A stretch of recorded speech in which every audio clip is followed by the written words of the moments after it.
Eu acho que a questão econômica do Brasil, o que o Lula poderia estar fazendo agora, era aproveitar o mandato dele pegando uma boa relação que ele poderia ter com o Xi Jinping e com o Trump, lembrando que, tá?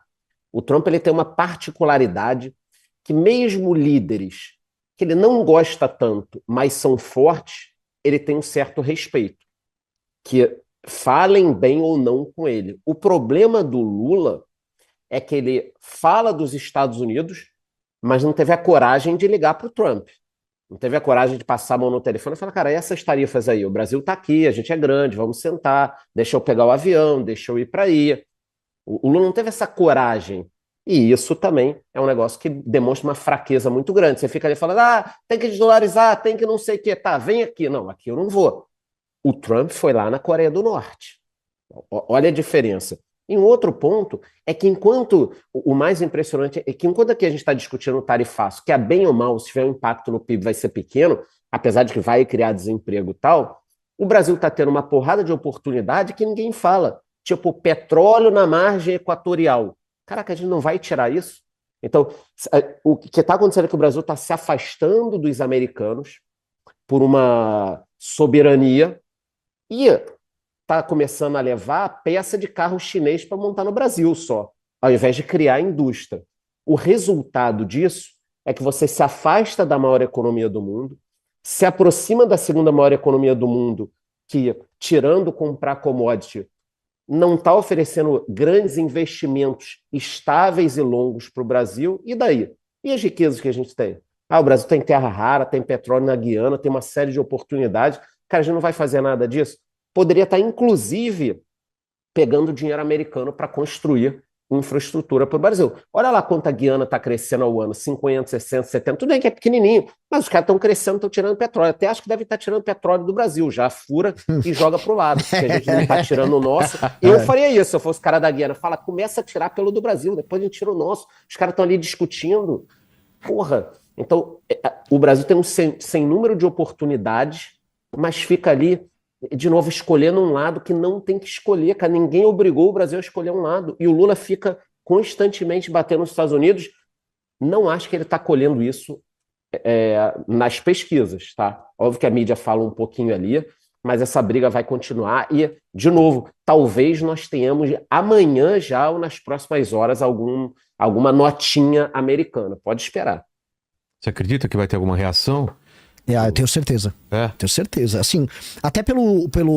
A gente tá falando de uma briga de dois bicudos, né? O Moraes sempre dobra a aposta, o Trump sempre dobra a aposta.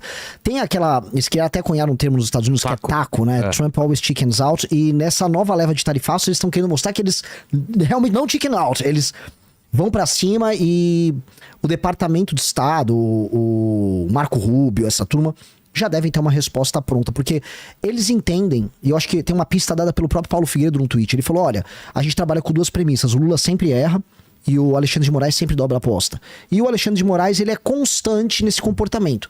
Ele quer mostrar força, ele quer exercer força e ele quer dobrar a aposta. Ele foi o que ele fez hoje. O que ele fez hoje com o Bolsonaro foi uma atitude, olha, eu não sou fã, você me conhece, eu não sou nem um pouco fã do Bolsonaro. Agora, é draconiano o que ele tá fazendo. É uma postura que, enfim... a meu ver, é muito mais essa demonstração pública de força e começar uma queda de braço com o Trump pra ver até onde o Trump vai. Mas voltando vamos dizer, pro cenário internacional, cenário de tarifaço, aí voltando pra questão Trump, que eu acho que tem esse enquadro pra falar uma coisa que o Charles falou sobre o Lula. O Trump é um cara com uma postura meio de um rei. Ele gosta de demonstrações públicas de vassalagem e ele gosta de personalizar as relações. É a reunião que ele teve com o Zelensky, né? Exatamente. Eu acho que o Lula tá com medo disso, né? De pegar o telefone e ser esculhambado por ele. Exatamente. Então, o que o Trump quer, ele quer demonstrações públicas de vassalagem e ele passa por cima, às vezes de maneira até atabalhoada, de acordos que a equipe dele faz. Foi o caso da Suíça, que eles tinham endereçado um acordo e depois ele foi e começou a se meter, começou a falar de chocolate, e o negócio teve que voltar a andar.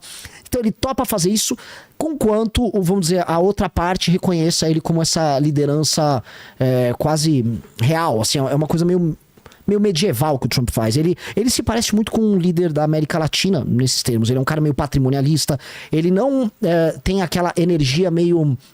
impessoal que os presidentes americanos têm. Ele tem essa característica altamente personalista e ele gosta de ver essas demonstrações. Como o Brasil não entregou essa demonstração e o Lula não quer entregar, e o Lula acha nesse final de carreira dele que...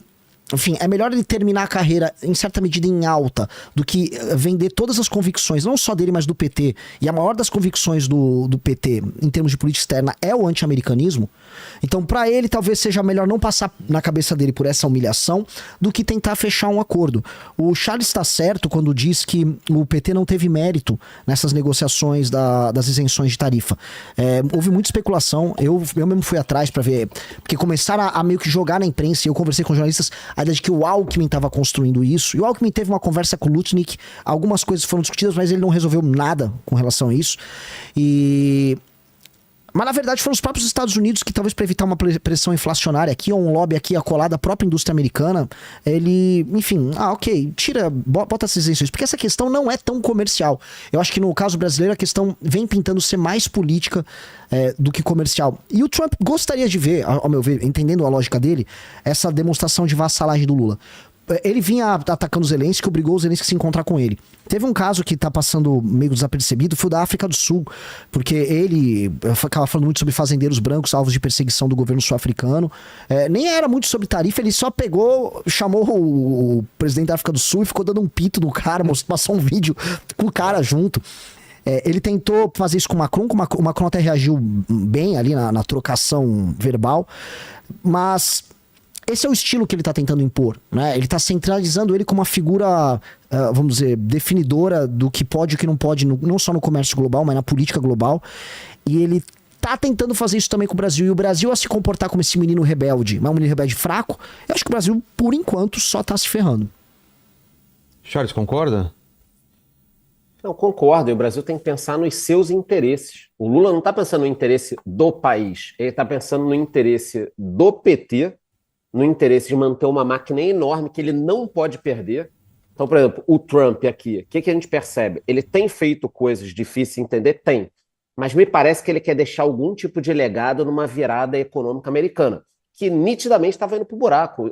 Os americanos têm 37 trilhões de dívida.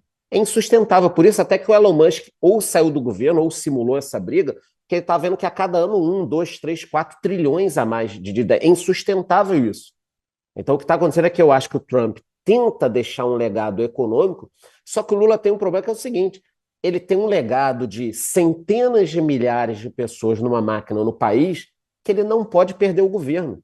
Não interessa se o Brasil vai crescer ou não. A preocupação aqui, as pessoas ficam, o Lula vai se ferrar se o Brasil crescer 1% ou 2%. Foda-se o quanto o Brasil vai crescer. O Lula precisa ganhar de novo. A Venezuela é a prova disso. Não é bom para um governo que a economia vá mal. Bichão, para que governo?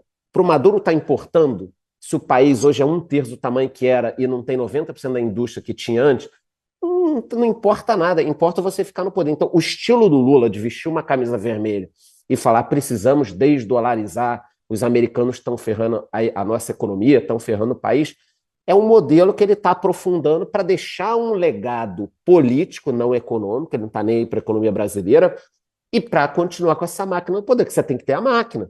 Você já manter uma universidade formando, que nem o Brasil tem, pessoas num nível péssimo.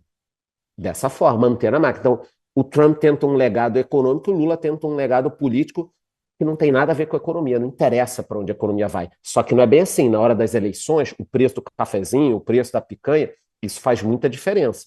Mas ele não está preocupado, porque a Venezuela, por exemplo, para acabar e devolver a palavra, é a prova de que, a depender de como você pensa o seu modelo político-econômico, a economia não precisa estar bem. Você tem que ter as peças certas no país. Só isso. E em relação à lei Magnitsky, vocês acreditavam que ia sair ou não? Porque o Paulo Figueiredo e o Eduardo estavam falando disso daí há um tempo e muita gente não acreditava. E veio aí em cima do Moraes. Até se achava que ia se estender para Barroso e para Gilmar, talvez, mas veio só em cima dele. O que você acha com isso? Mudou alguma coisa em relação ao Alexandre de Moraes ou para ele? Eu acho que muda sim. Eu acho que naturalmente incomoda e, enfim, hoje em dia para falar sobre ministros de Suprema Corte a gente tem que ser muito cuidadoso, né? Então, ainda mais que enfim, eu tenho que ser bastante cuidadoso. Mas o que eu posso colocar aqui com muita tranquilidade é que os ministros e o seu entorno, eles têm grandes negócios, eles são, né, pessoas públicas com uma atividade causídica no mundo do direito bastante ativa e prolífica, e esse tipo de coisa, se estendida para familiares e pessoas próximas, ela é bastante danosa. O que é mais danoso é se a Magnitsky for, vamos dizer, aplicada e endereçada como ela é. O que eu quero dizer é, se instituições bancárias brasileiras, a gente focar muito em instituições bancárias, que elas fazem parte, basicamente, do fluxo internacional de capitais, você faz transações, você faz câmbio em dólar, elas realmente forem penalizadas por manterem contas e operações dos alvos da Magnitsky, o Brasil vai passar por um problema horrível que talvez seja mais grave que as tarifas, né? Você começa a colocar, vamos dizer, o setor financeiro brasileiro, que é, querendo ou não, vamos dizer, conectado em alguma medida ao fluxo global de capitais, você começa a colocar ele meio que em xeque. Os Estados Unidos não são como a gente no sentido de eu vou fazer meia aplicação. Se ele for fazer aplicação, ele tem que fazer aplicação por completo, tá? Ao mesmo tempo, a gente pode alegar que o Donald Trump, ele é um adversário à altura do Moraes. Obviamente, ele não é à altura porque ele é muito maior do que o Moraes, mas ele tem a mesma mentalidade. Porque assim como o Moraes, ele criou um inquérito que cruza muitas linhas do ponto de vista do direito para enfrentar os adversários dele, o Trump, ele, né, e o governo atual, ele tá utilizando a Magnitsky de uma maneira um pouquinho mais criativa para pegar os adversários dele. E o Paulo Figueiredo tinha anunciado que isso ia acontecer, o Alan dos Santos tinha anunciado, na verdade o Olavo de Carvalho já falava isso há muito tempo. E assim, crédito precisa ser dado para eles. O trabalho político que o Paulo Figueiredo tá fazendo está acontecendo. A gente pode fazer julgamento se isso é bom pro Brasil ou não, isso é uma outra discussão. A questão é que ele prometeu isso pro público deles e eles estão executando. E essa consequência política que envolve setor financeiro e ministro do STF, eu diria curioso, mas curioso não é a palavra certa, porque assim, isso pode ser muito ruim pro Brasil, então eu tô curioso, mas eu tô preocupado com essas consequências. E ao mesmo tempo, talvez, eu não sei até que ponto Donald Trump tem algum poder de agência sobre a aplicação da lei, no sentido de fazer uma aplicação parcial ou fechar o olho para algumas consequências. Eu acho esse tema o tema mais preocupante para mim, ao meu ver, nesse momento. Mas chegando assim, olhando para o jogo que a gente tá tendo agora, em que o Alexandre de Moraes, ele agora pediu a prisão domiciliar do Bolsonaro, o que levaria, vamos dizer, qual seria o próximo passo, qual a próxima aceleração do processo para os Estados Unidos? Se pedir de prisão, ele vai ser referendado pelos pares, por exemplo, no STF, isso vai para o pleno, porque o inquérito costuma ser sempre referendado para os demais ministros do Supremo. Se eles fizerem isso, por exemplo, eles vão ser alvo também da Magnitsky, isso vai ser anunciado. Pode ser uma possibilidade. O que eu sinto, né, os Estados Unidos eles estão atuando de maneira sistêmica contra o Brasil, contra o Alexandre de Moraes, mas eles também estão fazendo uma defesa de um aliado que é o Bolsonaro. O Bolsonaro sempre foi um aliado do Trump. Ele adota essa posição de colocar o Trump como uma espécie de líder dele, muito similar ao que o Milley faz. O Milley ele vê o Trump como alguém acima e, enfim, sim, até nas participações em eventos, quando ele vai no CPEC, tem uma coisa até levemente bajulatória. Eu adoro o Milley, mas eu acho que essas posturas em fóruns internacionais diminuem o país, tipo, o cara ficar afagando e tratando um líder de uma outra nação como um deus. Mas o fato é, o Trump gosta disso, o Bolsonaro faria isso pelo Trump, e o Trump, ele tem uma espécie de o grupo político dele, uma lealdade para com um grupo político que no Brasil tornaria o Brasil um aliado estratégico deles. E eu acho que eles gostariam de ter o Bolsonaro participando das eleições e o Brasil estrategicamente alinhado aos Estados Unidos nesse momento.